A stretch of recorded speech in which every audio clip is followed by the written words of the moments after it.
I know. I got so excited when I saw this book. I'm like, there's so many lessons to teach in There's here. so, Like I so could much. There's so bookmark much. multiple spots. There is so much, and I'm going to tell you other things that have come when you coming soon, but that you won't even believe that came out of this book.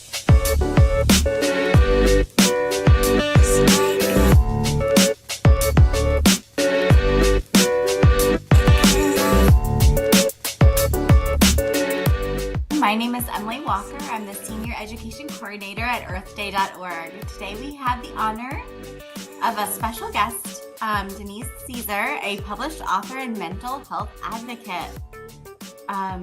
Welcome, Denise. We're happy to have you. And as an educator myself and literacy advocate, I'm excited to chat with you today.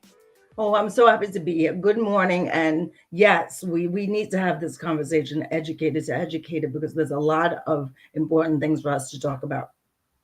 Yes, I definitely agree. I'm really excited to jump in. So you're known for your work in mental health and personal development. Can you kind of tell me and tell the audience a bit about yourself, how you kind of ended up in this field, some of your interests that kind of led you onto this path? Mm-hmm. So that's a good question. And my background, I worked as a speech language pathologist for over 25 years. So, go back to your own, our life. We go through crisis, we go through chaotic times. But my book that we're going to discuss how it can help us heal came out during the COVID-19 pandemic. I was virtually online with all of my speech and language students, like we all want the whole world went virtual. And March, it happened. April, May. By May, I saw a disconnect and I saw such a sadness of not being able to connect with anything. People weren't going outside. It was just, we'll talk about that more about the nature and how that heals, but they weren't able to go outside. And I saw the sadness and disconnect in their eyes. And one night I just went to sleep very saddened and said, I need to do something. And lo and behold, this book came out of me in my sleep. Sometimes downloads from the universe and believing, that you have to do more in the world. And then this book just came to be. I did decide that it needed to be published. I listened to that voice. So, yeah, so that's how that came during the COVID-19 pandemic. So the world seems very chaotic and full of crisis right now. I think a lot of people are experiencing this sense of out of control and just not being able to ground themselves. How do you encourage people to shift their mindset and take charge of their mental health and things they can control? So yes, even just right now, even with all of the chaotic things are happening, even just the fires in LA, how do we wrap around that, where we moved over here, but it does affect all of us. That's what we have to understand first, that in order to heal, because in my book, I kind of brought about 3 important points: love of yourself, love of each other, and love of the planet. So how are we going to stay grounded? Well, first of all, we have to really look for the signs to help us through something. People have to have an appreciation. So I kind of have these acronyms: appreciation leads to education, which leads to action. So if you can appreciate, yes. right? If you can appreciate yes. something, then you know about it, and then someone can educate you about it, and then you become an activist, because then you really know and understand the importance to go forward. So that's what I think is important for ourselves holistically, to be healing ourselves. Nature is abundant. Just you don't even have to go out into the world. Sometimes, because we have so many things, you could open up an app and just look at the ocean and feel the power of it. So I think there's so much to be said about that. That's so true. And I think it kind of goes back to the saying as knowledge is power, and it makes you feel, it grounds you. And I think, I think nature does ground you. And I love how you're bringing all of it together. In your experience, what are some of the biggest challenges students face today regarding their well-being? And how does your work and your books address this? Okay, so if you think about it, this world is so many things coming at you, social media, um, just things in school, not Mhm. understanding what's their role in school, academics being stressful. Um, because a lot of, remember, I said this book from COVID-19, the pandemic, a lot of Mhm. students are still catching up. They are still in that catch up mode that people don't understand. So, it can get so hectic, and they have all these things that are racing around, but they need to hold on to something. My book brings you on a journey through moments of, of, Mhm. of nature. And what would happen is there's the one page that says there's a butterfly on your shoulder, feel it. Now, Yeah. if anyone's fortunate enough for a butterfly to land on them, that is an amazing experience. But if you have not been able to feel that or experience that, how about we use our senses and imagine that feeling to ground yourself or to calm yourself down? Have that imagination to feel the butterfly on your shoulder. But I think we could take it one step further. Like I told you, appreciation, Mhm. education, action. Then we could learn about why the butterflies are so important to our environment. So that's something that I think it's like this multi-leveled connection.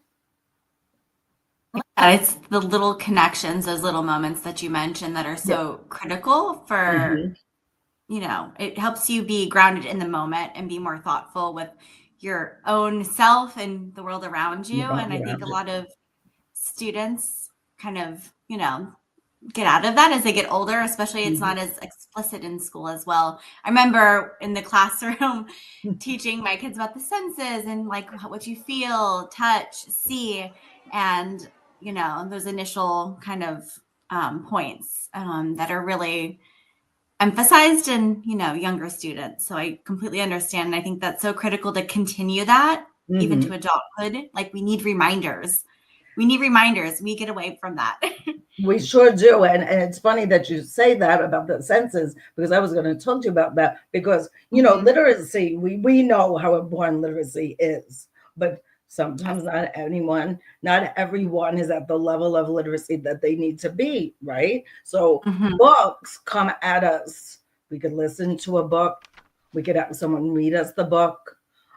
So that's when it brings all the senses into play. Or then if a teacher presents a book, then they could go and broaden their horizons by maybe bringing them somewhere to go see it in action. So we have to empower, we have to give the students tools to empower themselves. So the intersection of mental health and climate education is growing as we kind of recognize addressing climate change isn't just about the science anymore. We have to address the emotions, the Exactly. human aspect of it, like how we're feeling. So the emotional and psychological impact of living in an uncertain world that we don't feel in control of. So how do you see emotional well-being integrated into climate education, and how does it help support climate education, knowing and understanding about the world we live in? I remember when I was in the classroom, but my role was as a speech language pathologist, so it was a little bit different than the classroom. I took students in that had challenges and needs, and they did have trouble communicating. But I always remember for myself, and I guess that's why I'm here with you today, because Earth Mm-hmm. Day was always something that I brought up, even though I had to kind of switch my lessons around to incorporate it. But I always know the importance of it. And Earth Mm-hmm. Day is every day. That's what people have to understand. Earth Day isn't just we Yes. celebrate. Earth Day is every day, and we have to have a carefully reminded about that every day, because we all are human and we all get caught up in our routine. But if we stop Mhm. and really look at what's going on, maybe we take a different direction. But what I'm saying about that, I always thought that Earth Day was something that I really needed to talk about. But there was always these jargons that came out: recycle, renew, that you would try to Yeah. kind of, but they didn't know. When I think about it now, I know why I'm here, because all of my building blocks too were here, made me know that they really needed to be immersed in nature, and then knowing Mhm. that nature, things can disappear. We don't want to scare them, but we want them Yeah. to know that it's fragile. And it's not as strong as it is. If we're not taking care of certain things, it could go and change. They have to understand that things can change. I think nature, can teach so many different lessons. Yes. And stories about nature even more so when we connect those mindful moments. The one thing I wanted to tell you, inside my Yeah. book, like I said, it goes and takes you through a journey, Hmm.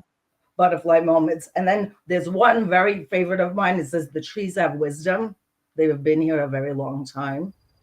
So many Hmm. moments they have seen. Listen, the reason that I think that is so powerful because the roots, okay? So we could just go fundamentally, starting with, Yeah. like you said, with the younger children, the roots feed the tree and all of that. But Hmm.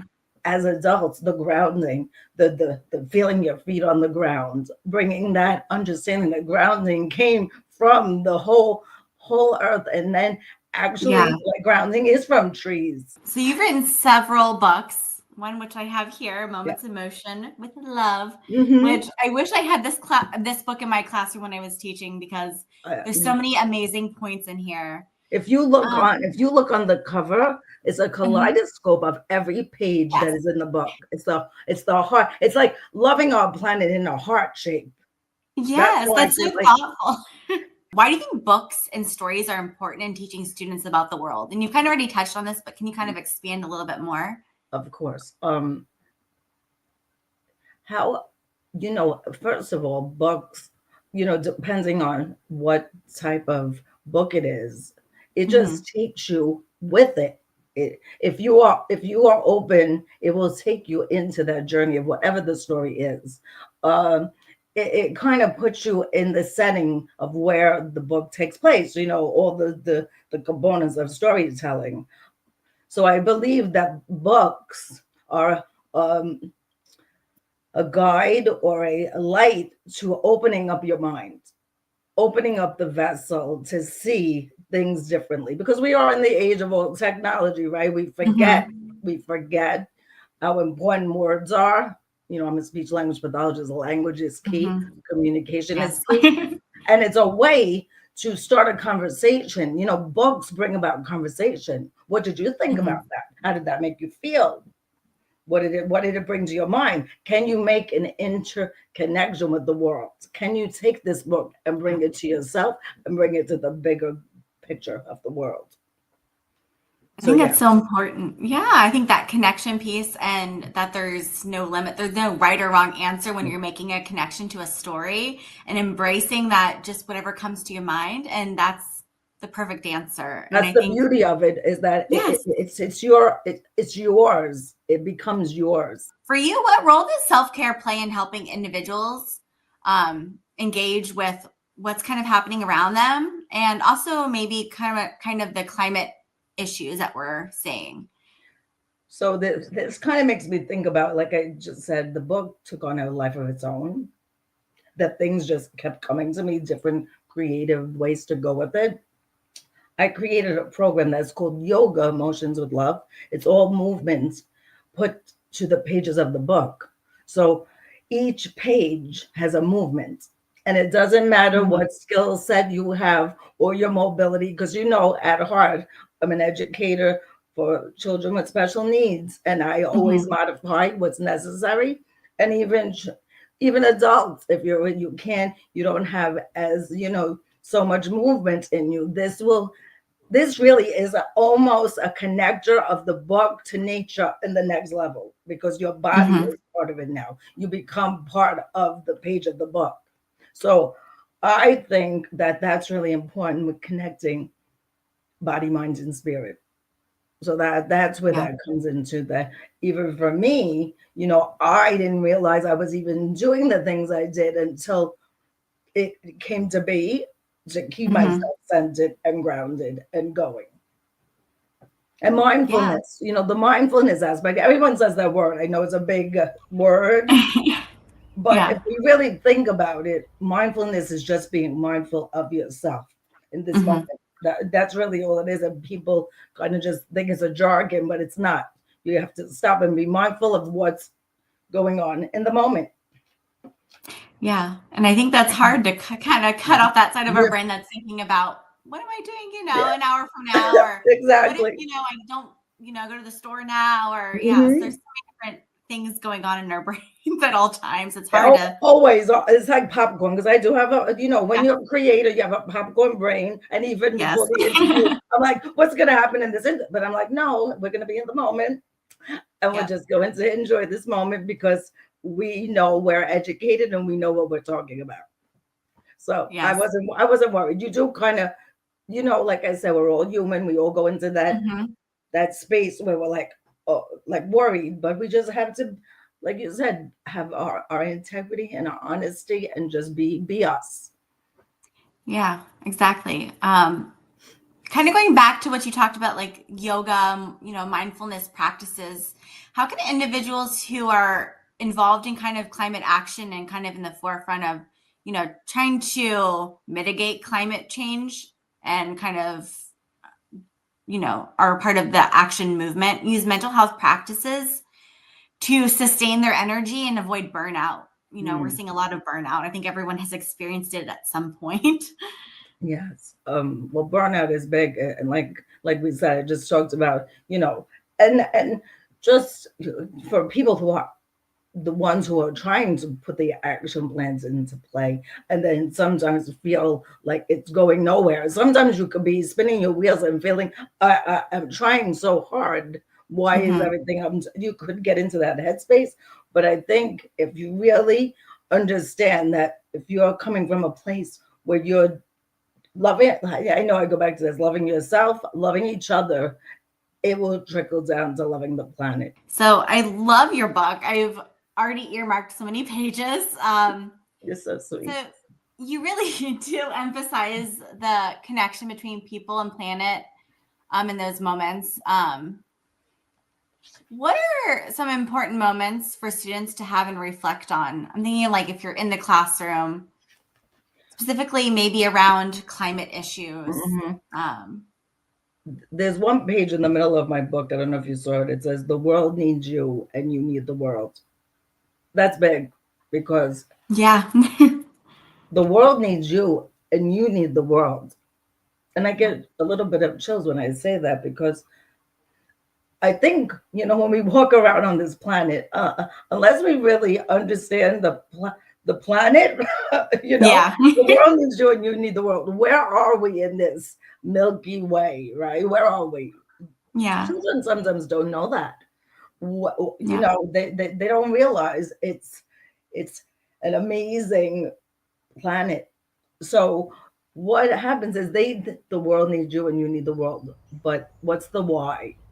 Why? Yeah. Why does the world need you? More, we could tell them, let's not say the world needs you. Why do you need the world? Yeah.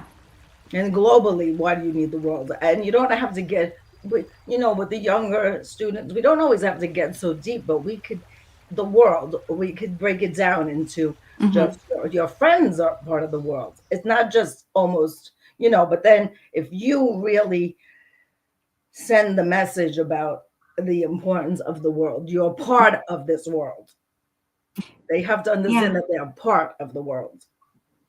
I think that's so important. And sometimes we feel so isolated, and Mhm. we are a part of a community, which is part of a bigger community, which is part of the world we live on. Right. And also having gratitude. I think that kind of touches on having gratitude for the space we have on this planet and our ability to live here. So I will end with a question that I usually like to ask. Mhm.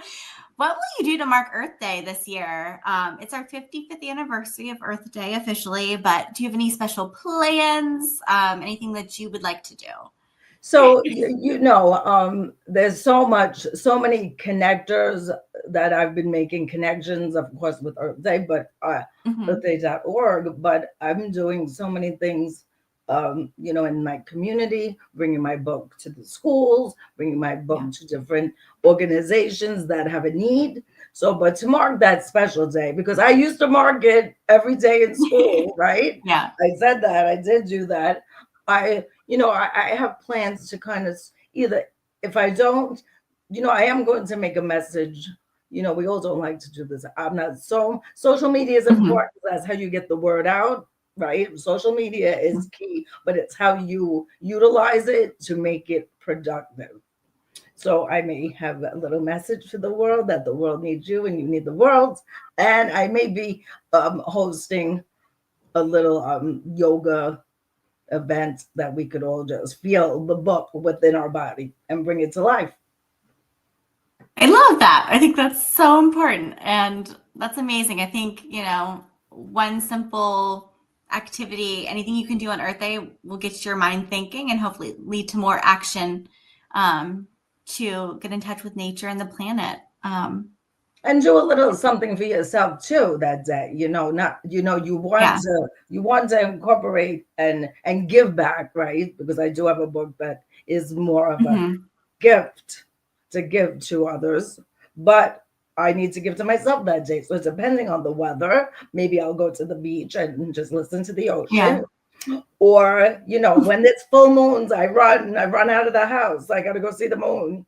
It may sound like I'm silly, but I need to see that. That puts things in perspective. So I think Yeah. before we even leave this conversation, you don't know what you don't know. You have to get out there and Yeah. see it. You have to go out there and experience it. And you have to understand the precious gift and be grateful for this planet that we live on. I love that. I think Earth Day is the day of gratitude towards the planet. Yeah, exactly. The, the, Perfect. the gratitude moment with love for our planet. Yes. And that's moments to movements. I Yeah, hopefully I love it. we've inspired people today to take action and be more mindful with themselves and hopefully look at nature and the world around us in a different way and encourage more mindfulness. Thank you so much, Denise. I Oh, thank appreciate your you. time. Thank you, Emily. It was such a beautiful moment together. And I'm so grateful that we were together this morning.